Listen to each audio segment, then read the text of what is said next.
probably pretty low. Yeah. Since the mothership really can't get away. And now we have in the upper right. Oh, no. What's going to happen now?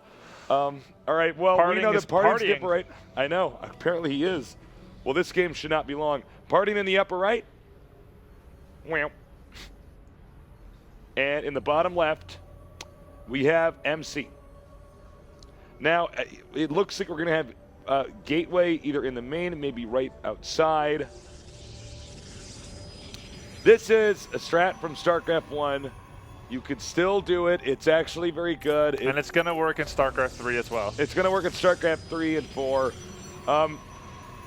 Basically, when you're, I mean, I'm not explaining this to you, but to our viewers. Please do. Everybody, when they start playing StarCraft, eventually learns that I'm supposed to scout the inside of my base. Yeah. Because they might be making stuff there, and I don't want to lose early on. Then eventually what happens is everybody who's good realizes that if you're playing against good people, they check the inside of their base. So therefore, don't build stuff in their base. You're not going to get away with it. Yeah, eventually you're going to be punished. You're going to be stuck in some certain division. So what happens is then, as these guys become, grandmaster level, eventually they stop checking inside of their base because everybody at that level is so good they shouldn't be doing this to begin with. So then there's this meta game trick where you could just go inside their base and make the gateways, because chances are, especially after a distracting, insane game like that, they're probably just not going to think about Proxy Gate inside the main. Yep. And they've both been scouting very late. MC is completely in the dark about either his own base or the opponent's base. Yeah. Nothing that happened yet that says that necessarily he can't fend this off. You can hold off double Proxy Gate with Zealot Stalker. However, he's choosing to skip Zealot, and that's going to make it very, very difficult indeed. And that second gateway is not going to help him anymore either. So, oh my god. Okay, there, GG. Yep. GG. Wow. Parting with a look of disbelief. So, analysis desk, what do you guys think, man? All right. MC is proud about that one. Analysts, your thoughts, please. Give us some analytical knowledge about that last game. Well, you know what? When someone's typing, that normally means they're cheesing you. I just want to throw that out there. But MC started typing. Oh, that...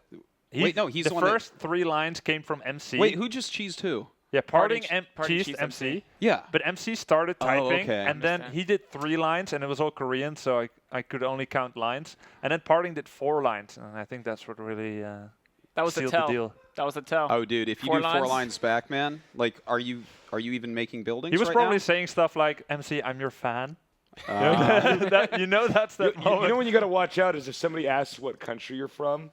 That's when you know you're being cheesed. You're like, why do you care, man? I'm like, all right. And then I go find the gateways in my main. They're like, oh, how did you know? They're like, you're a map hacker. You're a map hacker. I'm like, you're a guy who builds gateways inside of people's bases and talks to them for a minute, pretending to like them so you can win. Yeah, man. That's there's a lot of things actually mentally about the talking thing. This actually happens a lot. If someone starts typing to you, good chance you're being cheesed.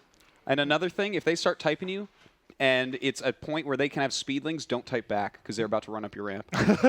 It's true. Wow. They're just waiting for you to take your hands off that force field key, right?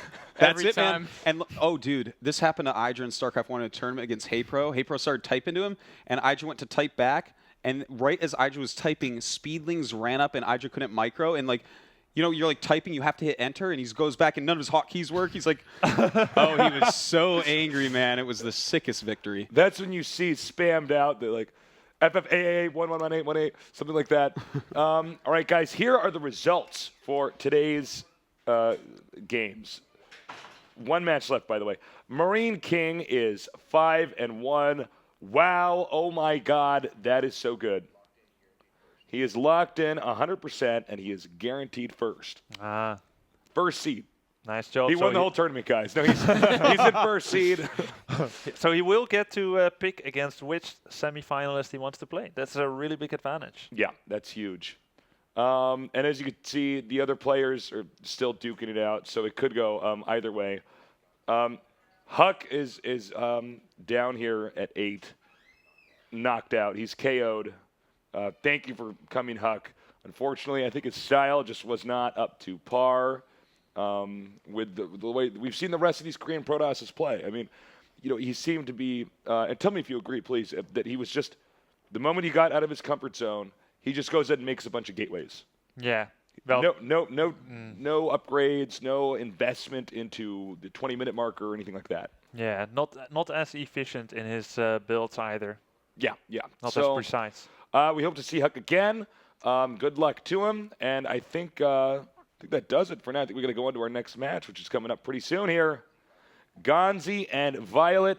We will be bringing that up to you guys very soon, so stay tuned. Grubby, by the way, it was a pleasure working with you. It was an honor. Thank you. Thank you. And we'll be back soon here at the MLG Spring Arena.